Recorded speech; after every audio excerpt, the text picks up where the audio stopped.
ప్రజా express news బులెటిన్ల ముందుగా headlines.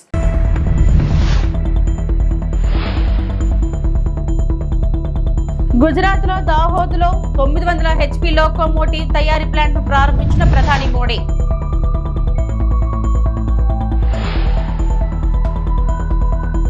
సినీ పరిశ్రమ అభివృద్ధి కోసం ప్రభుత్వం పనిచేస్తుందన్న సినిమాటోగ్రఫీ శాఖ మంత్రి కందుల దుర్గేష్.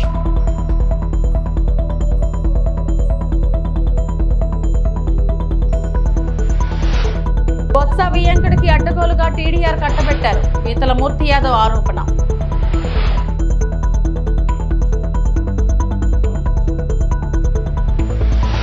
గుజరాత్లోని దాహోద్లో భారత రైల్వేల లోకోమోటివ్ తయారీ కర్మాగారాన్ని ప్రధానమంత్రి నరేంద్ర మోడీ ప్రారంభించారు. దేశీయ సరుకు రవాణా సామర్థ్యాలను పెంచడానికి మరియు ఎగుమతులకు మద్దతు ఇవ్వడానికి ఈ సౌకర్యం 9000 HP ఎలక్ట్రిక్ లోకోమోటివ్లను ఉత్పత్తి చేస్తుంది.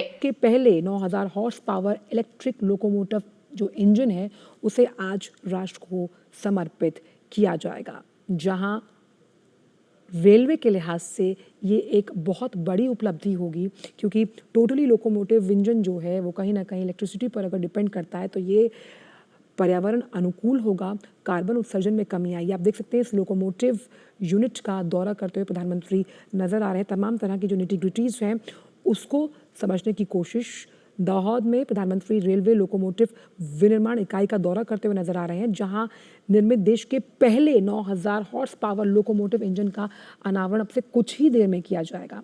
और इस इकाई की स्थापना अगर की जाए, यानी कि जो 20,000 करोड़ रुपए के निवेश में की गई, और PPP मॉडल यानी कि पब्लिक प्राइवेट पार्टनरशिप, देखिए यहाँ इस लोकोमोटिव इंजन की सीट पर बैठ के समझने की कोशिश कर रहे हैं प्रधानमंत्री कि आखिरकार ये लोकोमोटिव इंजन कैसे भारत के मेक इन इंडिया अभियान को गति देता हुआ तमाम जो इसके मापदंड हैं जो कि पर्यावरण अनुकूल है, रेलवे के लिए एक युगांतकारी बदलाव के तौर पर रहेंगे, क्योंकि 9000 HP 6XL इलेक्ट्रिक इंजन की औसत गति अगर हम माने, मतलब अमूमन समझें तो 75 किलोमीटर प्रति घंटे के रफ्तार के साथ होगी।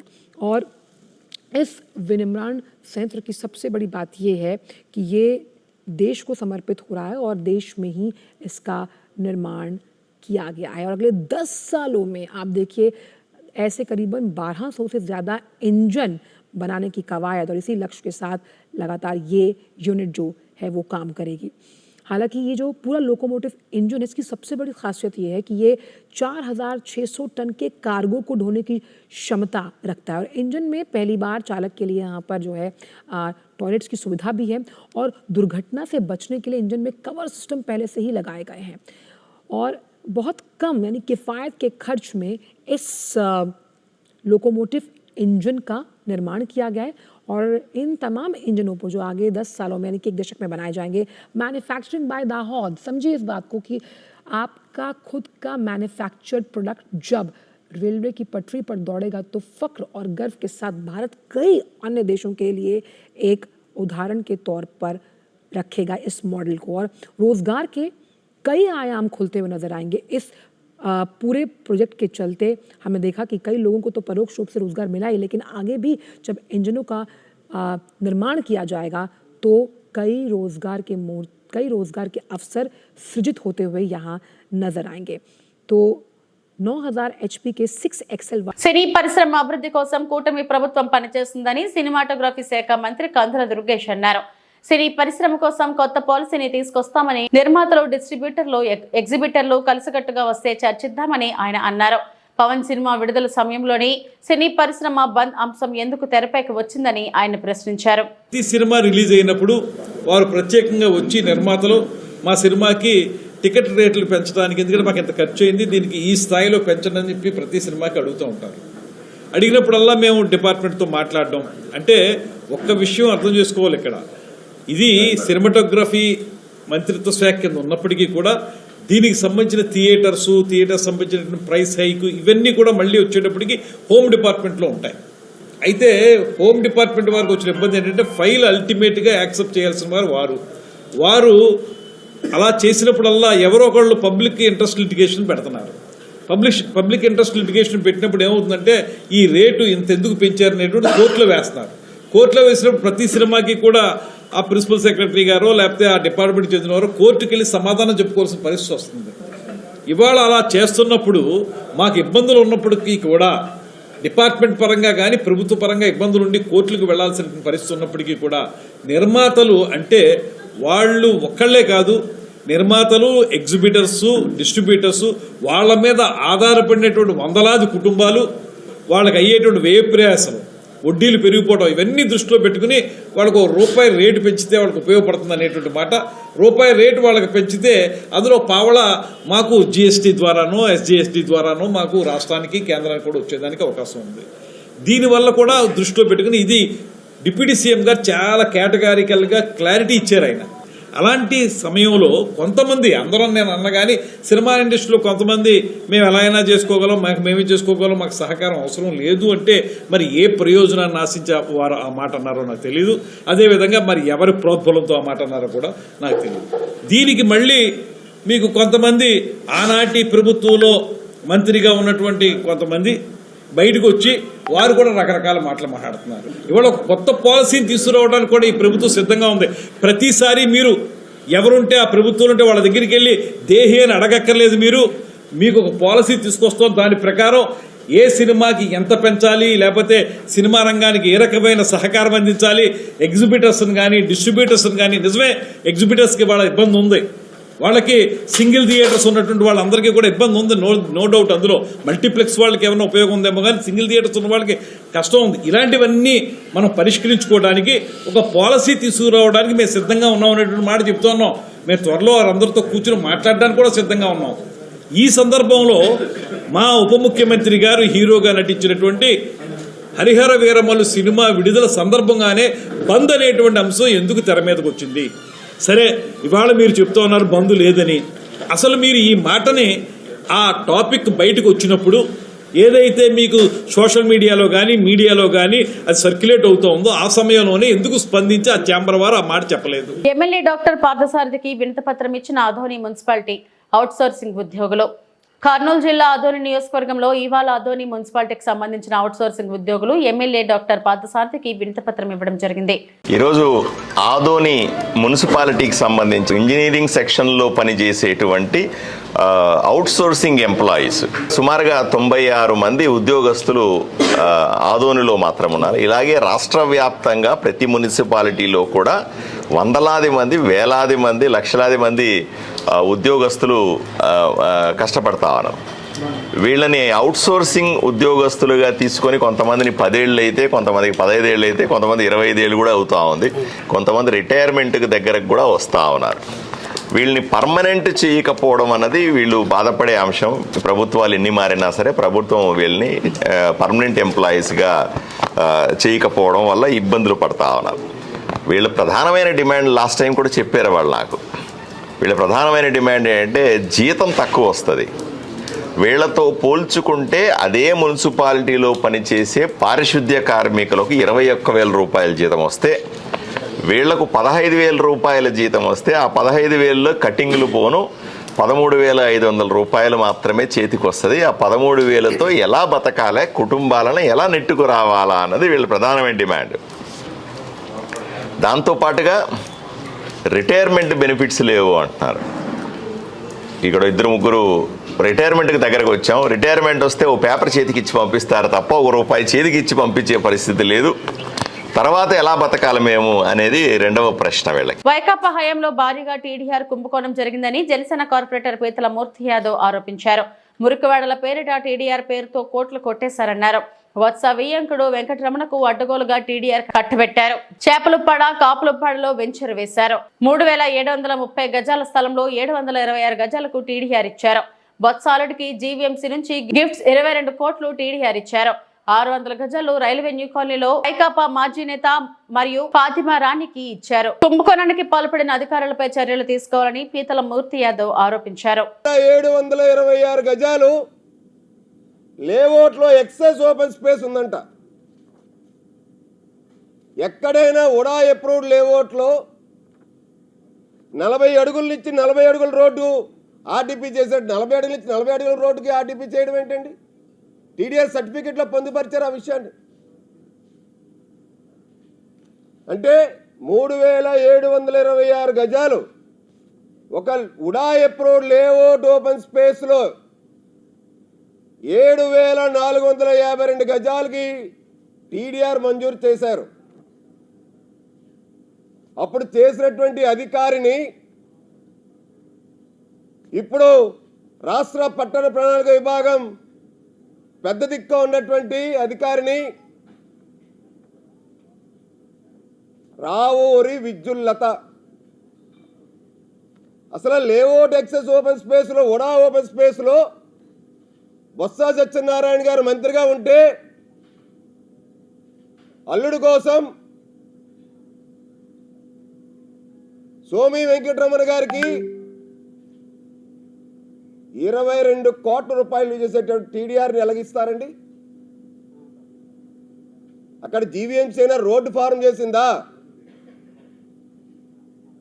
అక్కడ ఏమైనా 40 అడుగుల రోడ్డు 60 అడుగులు విస్తరించిందా? ఏ విధంగా ఇస్తారు? ఇది ఒక ఉదాహరణ. అంటే అధికారాన్ని అడ్డం పెట్టుకొని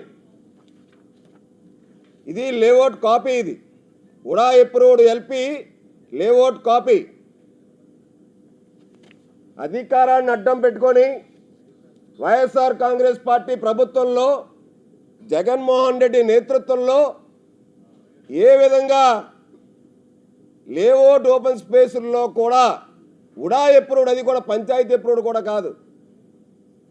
నెల్లూరు జిల్లా వైఎస్ఆర్సీపీ అధ్యక్షుడు కాకాని గోవర్ధన్ రెడ్డి అరెస్టుపై ఎమ్మెల్సీ చంద్రశేఖర్ రెడ్డి మాట్లాడుతూ గోవిందరెడ్డి అరెస్ట్ అక్రమం, అన్యాయమని, అధికార పార్టీ నాయకులు ఇలానే అరెస్టులు చేసుకుని పోతే భవిష్యత్తులో వైఎస్ఆర్సీపీ అధికారంలోకి వచ్చినప్పుడు ఖచ్చితంగా రిటర్న్ గిఫ్ట్ ఇస్తామని అన్నారు. 2 గంటల ప్రాంతంలో ఆయన అరెస్ట్ చేసి ఆయన ఎక్కడికి తీసుకెళ్లినారు, ఎక్కడికి తీసుకెళ్తా ఉన్నారు అనే సమాచారం కూడా ఈ రోజు దాకా కూడా అఫీషియల్ గా రిలీజ్ చేయాలి.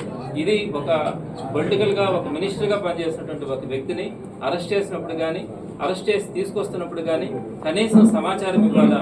ఇక్కడ ఒక జిల్లాకు సంబంధించిన ఒక రాష్ట్రంలోనే ఒక పాపులర్ అయినటువంటి ఒక ఫెమిలియర్, ఈ రాష్ట్రానికి సేవ చేసినటువంటి వ్యక్తి, మరి అటువంటి వ్యక్తిని అరెస్ట్ చేసినప్పుడు కానీ ఇవన్నీ కూడా మినిమం ప్రోటోకాల్ పాటించకుండా పోలీసులు ప్రవర్తిస్తున్న తీరైతే మాత్రం చాలా మంది బాధపడుతూ ఉన్నారు. ఈరోజు జిల్లా వ్యాప్తంగా ఉన్నటువంటి వైఎస్ఆర్సీపీ అంతా కూడా కాకాని గోవర్ధన్ రెడ్డి గారికి అండగా నిలబడడం కూడా జరుగుతుంది. ఇది అత్యంత దురదృష్టకరమైనటువంటి ఇష్యూ కూడా. ఎప్పుడు కూడా ఇట్లా ఎవరో ఒకరు ఒక కన్ఫెషన్ స్టేట్మెంట్ బేస్ చేసుకొని కనుక అరెస్ట్ చేయడం కనుక ఇది కంటిన్యూ అయితే రేపు పొద్దున వైఎస్ఆర్సీపీ ప్రభుత్వం వచ్చిన తర్వాత ఏ నియోజకవర్గంలోనైనా కూడా, ఏ చిన్న మైనింగ్లోనైనా కూడా చేస్తారని చెప్పి ఎవరో ఒకరి దగ్గర నుంచి కనుక ఈ కన్ఫెషన్ స్టేట్మెంట్స్ తీసుకుంటే ప్రతి ఎమ్మెల్యేని కూడా అరెస్ట్ చేసే అవకాశం ఉంటుంది. సో ఇది మంచి పద్ధతి కాదన్నది కూడా ఈరోజు ఇక్కడ ఉన్నటువంటి ఎమ్మెల్యేలు కానీ, మంత్రులు కానీ మీరందరూ కూడా ఆలోచించాలి. ఎప్పుడైనా ఉందా ఈ సంస్కృతి? ఒక చిన్న ఆరోపణ ఎవరో చేస్తున్నారని చెప్పి పెద్ద వ్యక్తులను కూడా తీసుకొని వచ్చి రేపు అరెస్ట్ చేయడానికి, వారిని తీసుకెళ్లి రిమాండ్ లోపల పెట్టి ఇబ్బందులు పెట్టడానికి గురి చేస్తే ఇంకెవరు మంచి వ్యక్తులు రాజకీయాల్లోకి వస్తారు? ఎందుకు సర్వీస్ చేయాలనుకుంటారు? ఈ పద్ధతి మంచిది కాదు. తప్పకుండా దీన్నంతా కూడా లీగల్గా ఫైట్ చేయడం జరుగుతుంది. ఏ రోజుకైనా కూడా గోవర్ధన్ రెడ్డి గారు దీంట్లో క్లీన్ చిట్తో ఆయన బయట వచ్చేదానికి కూడా అవకాశం ఉంది. ఎందుకంటే ఆయన ఏ విధంగా కూడా దాంట్లో ఆయన చేయలేదు. నేరుగా కూడా ఆ కేసుతో ఏ విధమైనటువంటి ప్రత్యక్షంగా కానీ పరోక్షంగా కానీ ఆయనకు సంబంధించినటువంటి ఇష్యూ. సో అనవసరంగా పెట్టినటువంటి కేసు కాబట్టి తప్పకుండా దీన్ని న్యాయస్థానాల మీద మాకు గౌరవం ఉంది. తప్పకుండా రాబోయే రోజుల్లో ఈ కేసు గురించి ఫైట్ చేయడం కానీ, ఆ తర్వాత కూడా వీరు చేస్తున్నటువంటి ఏదైతే ఈరోజు తెలుగుదేశం పార్టీ వాళ్ళు ఎన్నైతే అక్రమాలు చేస్తూ ఉన్నారో, ఎన్నైతే దుర్మార్గాలు చేస్తూ ఉన్నారో జిల్లాలోనే కదా రాష్ట్ర వ్యాప్తంగా కూడా, వాటన్నింటినీ కూడా ప్రజల దృష్టికి తీసుకెళ్లడం కూడా జరుగుతుంది.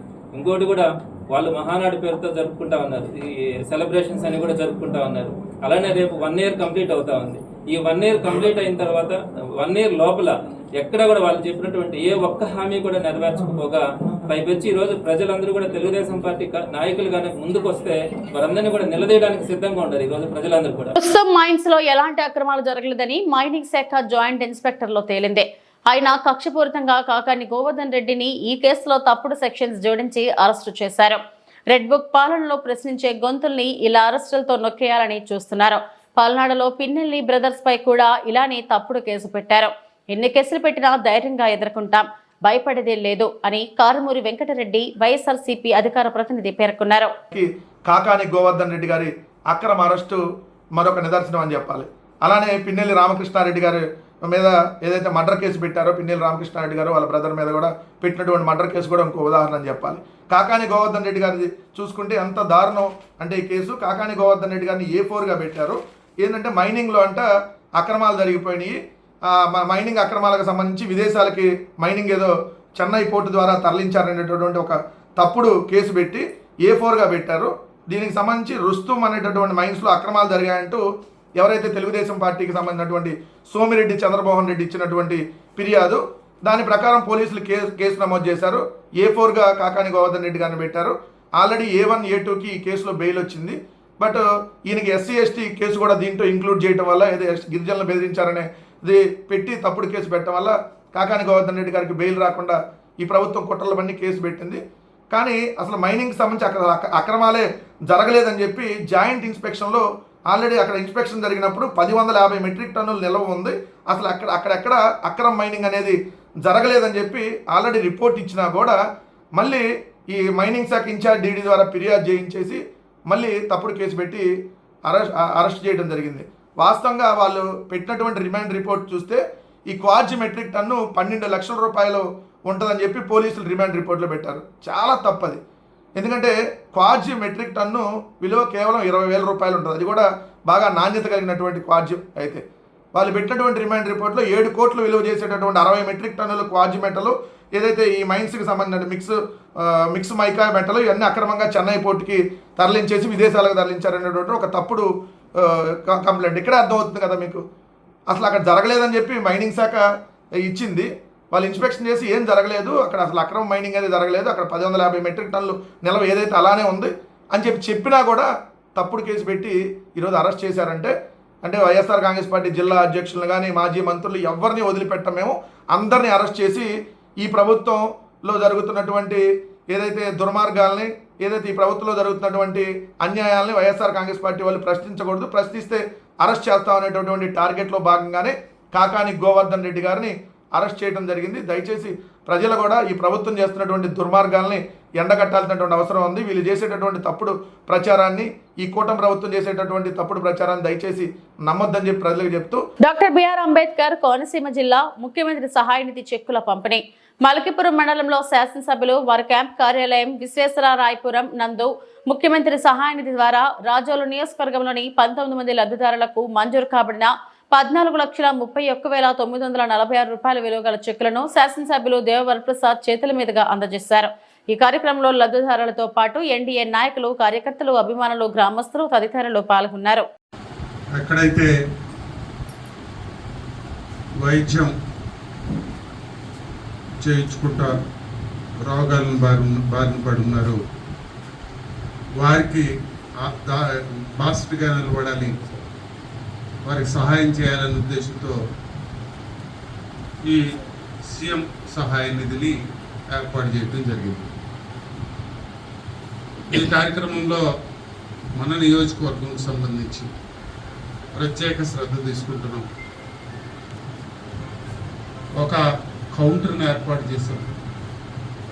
అప్లికేషన్స్ తీసుకొని వాటిలన్నిటికీ కూడా సక్రమంగా ఉన్నాయా లేదా వెరిఫై చేసుకొని అక్కడికి విజయవాడకి పంపించి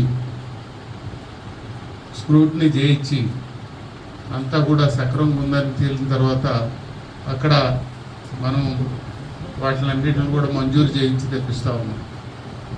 ఇప్పటికే సుమారు 2.5 కోట్ల రూపాయల వరకు మనకి ఈ 11 నెలల కాలంలో మనం ఈ మన నియోజకవర్గంలో వేరు ఇబ్బందులతో ఆరోగ్య సమస్యలతో బాధపడుతున్న వారందరికీ కూడా 250 మందికి సుమారు ఈ రోజు వరకు మనం ఈ సీఎం సహాయ నిధి నుంచి కొంత మొత్తాన్ని డబ్బు సహాయాన్ని ఇప్పిస్తూ ఉన్నాం. సో దానిలో భాగంగా ఈరోజు మీకు కూడా సుమారు 19-20 మందికి ఈరోజు మనం కంప్లీట్ కార్యక్రమం పడుతుంటాం. ఈ కార్యక్రమానికి ఇచ్చేసిన మీకు అందరికి కూడా అభినందనలు తెలియజేసుకుంటా ఉన్నాం. ముఖ్యంగా ఇదంతా కూడా చాలా మంచి పద్ధతిలో జరుగుతున్నందుకు ఇక్కడ చేస్తున్న మనకి సహాయపడుతున్న ఈ సహాయ నిధి సెల్ వీళ్ళందరికీ కూడా నేను అభినందనలు తెలియజేసుకుంటూ నాయకులందరూ కూడా ప్రత్యేకమైన శ్రద్ధ ఈ విషయంలో తీసుకుంటున్నందుకు వారికందరికీ కూడా నేను అభినందనలు తెలియజేసుకుంటూ మనం పంపిణీ కార్యక్రమాన్ని మొదలుపెట్టుకుందాం. డాక్టర్ బిఆర్ అంబేద్కర్ కోనసీమ జిల్లా అమలాపురం నియోజకవర్గం. ఇండియాలో మళ్లీ కోవిడ్ కేసులు మళ్లీ పెరిగే సమయంలో మనం ఆరోగ్యం విషయంలో తగు జాగ్రత్తలు తీసుకోవాలని Amalapuram Konaseema care hospital MD doctor Karam Raviteja సూచించారు. ఎప్పటికప్పుడు చేతులు శుభ్రంగా ఉంచుకోవడం, తుమ్ములు, దగ్గు, రొంప, ఆయాసం వంటివి ఉన్నట్లు అయితే వెంటనే డాక్టర్ను సంప్రదించాలి. సమూహాలకు దూరంగా ఉండటం, మాస్క్ ఉపయోగించడం వంటి జాగ్రత్తలు తీసుకున్నట్లయితే కోవిడ్ బారిన పడకుండా మనల్ని మనం రక్షించుకోగలుగుతాం. Konaseema care hospitals doctor Karam Raviteja ఎండి తెలిపారు. అందరికీ నమస్కారం అండి. నేను doctor Karam Raviteja, MD general medicine, Konaseema care hospital. So మన ఇండియాలో మళ్ళీ కోవిడ్ కేసులు అన్నీ పెరగడం జరుగుతున్నాయండి. సో ఈ అవుట్ బ్రేక్లో అందరూ కూడా తగిన జాగ్రత్తలు తీసుకుని వేస్తారని చెప్పి అందరినీ విన్నపించుకుంటున్నాం. ఈ కోవిడ్ JN.1 వేరియంట్గా పేర్కొంటున్నారు. అలాగే ఆంధ్రలో కానీ చుట్టుపక్కల కానీ కేసులు నమోదవుతున్నాయి. ఏమన్నా తుమ్ములు, జ్వరం, దగ్గు, రొంప, గొంతు నొప్పి ఇలాంటి సింటమ్స్ ఏమైనా ఉంటే అందరూ కూడా హోమ్ ఐసోలేషన్ ప్రిఫర్ చేసి తగిన వైద్యం తీసుకోవాలని, అలాగే సరైన డాక్టర్ని సంప్రదించాలని చెప్పి కోరుకుంటున్నాం. అలాగే ఏమైనా ఆయాసం ఎక్కువైనా, ఒక్కసారిగా జ్వరం వచ్చి ఏమైనా ఇబ్బంది పడినా కూడా టెస్టింగ్ చేయించుకోవాలని మీకు అందరికి కూడా తెలియజేసుకున్నాం. ఈ సామూహిక గ్యాదరింగ్స్ కానీ లేకపోతే పబ్లిక్ మీటింగ్స్ కానీ అన్నీ కూడా అందరూ దూరం ఉంటారని చెప్పి తెలియజేసుకుంటూ, అలాగే చేతులు కడుక్కోవడం, మాస్క్ వేసుకోవడం ఇవన్నీ కూడా బయట తిరగడం కూడా తగ్గించాలి. ఎక్కువ వృద్ధులు, చిన్నపిల్లలకి ఎఫెక్ట్ ఎక్కువ ఉంటుందండి. సో అన్ని తగిన జాగ్రత్తలు తీసుకుని అందరూ జాగ్రత్త పడతారని చెప్పి తెలియజేసుకున్నాం. Thank you very much. అప్పతాగి పోలీసుల మీదకి తిరగబడ్డ మందుబాబు కోనసీమ జిల్లా ఐపోలవరం మండలం యానాం ఎదురులంక అంతర్రాష్ట్ర చెక్పోస్ట్ వద్ద డ్రంక్ అండ్ డ్రైవ్ మద్యం మత్తులో పోలీసులపైకి తిరగబడిన యువకులు. మందుబాబును అదుపులోకి తీసుకున్న పోలీసులు.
పశ్చిమ గోదావరి జిల్లా నర్సాపురంలోని BGBS మహిళా కళాశాల కరెస్పాండెంట్ నూలి శ్రీనివాస్ లైంగిక వేధింపులకు పాల్పడుతున్నారంటూ కళాశాలలో తాత్కాలిక కామర్స్ లెక్చరర్ గా పనిచేస్తున్న వీరవల్లి గంగాలక్ష్మి ఆరోపించారు. నర్సాపురంలో తోటి మహిళా ఉద్యోగులతో కలిసి బాధితురాలు మీడియాతో మాట్లాడుతూ, వికలాంగురాలని నన్ను విడిచిపెట్టేయాలని చెప్పిన శ్రీనివాస్ కనుకరించకుండా లాడ్జికి, సినిమాలకు సెలవు రోజుల్లో కాలేజీకి రమ్మని ఒత్తిడి చేస్తున్నాడంటూ బాధితురాలు ఆరోపించారు. అతని కోరిక తీర్చలేదని కోపంతో 2 సార్లు ఉద్యోగం నుంచి తనను తొలగించాడని, చివరికి తోటి ఉద్యోగులు, విద్యార్థులు ఆందోళన చేయడం తిరిగి విధుల్లోకి తీసుకున్నాడని బాధితురాలు ఆవేదన వ్యక్తం చేసింది. పోలీసులని కొంతమంది విద్యార్థులను కూడా కరెస్పాండెంట్ ఇదే తరహాలో వేధింపులకు పాల్పడుతున్నాడని విచారణ జరిపి అతనిపై తక్షణం చర్యలు తీసుకోవాలని ఆమె డిమాండ్ చేశారు. నా పేరు వీరవల్లి గంగాలక్ష్మి అండి. నేను ఫిజికల్లీ హ్యాండిక్యాప్డ్ సార్. నేను BGBS ఉమెన్స్ కాలేజ్లో 2014 నుంచి కామర్స్ లెక్చరర్గా వర్క్ చేస్తూ, దాంతోపాటు టెక్నికల్గా సిస్టమ్ వర్క్ కూడా చూస్తాను సార్. నేను కొన్ని సెక్చువల్ హెరాస్మెంట్కి గురయ్యి అతని బాధ తట్టుకోలేక బయటకు వచ్చాను. ఈరోజు మా సెక్రటరీ అండ్ కరెస్పాండెంట్ గారు BGBS women's college Nooli Srinivas గారు అలియాస్ నారాయణరావు చెప్పిన తర్వాత అతను అక్కడ నుంచి నన్ను టార్చర్ చేయడం మొదలుపెట్టాడు. కరెక్ట్గా సర్టిఫికేట్ వెరిఫికేషన్ జరిగితే నాకు ఇవ్వాల్సిన సర్వీస్ని కూడా సరిగ్గా ఇవ్వలేదు ఆ టైంలోని.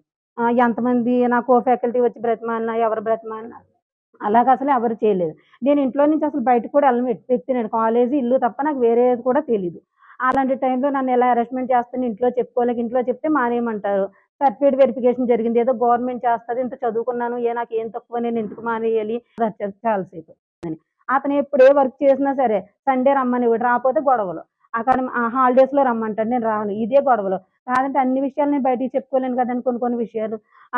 ఆ అమ్మాయిని నన్ను బండి మీద తీసుకెళ్ళి బండి మీద రావడం నన్ను దగ్గర నుంచి చూసుకుంటే తను ఏమన్నారంటే, నువ్వు తీసుకొస్తా కుదరదు ఝాన్సీ, గంగా మేడంని నువ్వెందుకు తీసుకొస్తున్నావు, తీసుకురావద్దని అన్నారు. అదేంటి సార్, అది నా ఇష్టం, నేను తీసుకొస్తానని అంటేని తను అన్నారండి, అలా అయితే తీసుకెళ్ళి మీ ఇద్దరిని గుద్దించేస్తాను కారు ఎట్టి మీ ఇద్దరిని అని అడిగారు. పడకపోతే రీసెంట్‌గాని ఏదో పిలిచి ఏదోని నేను చూస్తే టెంప్ట్ అయిపోతున్నాను. నువ్వు అసలు చాలా ఇదిగా ఉన్నావు. ఏవే వచ్చేయొచ్చు కదా ఒకసారి అని చాలా దారుణంగా మాట్లాడాడండి. ఏం మాట్లాడాలి సార్ అసలు నేను?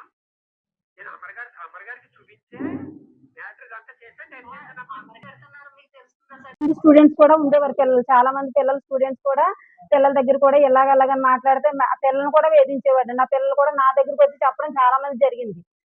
కూర్చోబెట్టి మాట్లాడతాడు అక్కడ. అప్పుడు వర్ణిస్తాడు. అలా చేసేవాడు ప్రూఫ్స్ అన్ని తీసుకొస్తే ఊడుకోదు కదా సార్. ఫోన్ అక్కడ ఇవి ఇప్పటివరకున్న బులెటిన్ అప్డేట్స్. నమస్తే.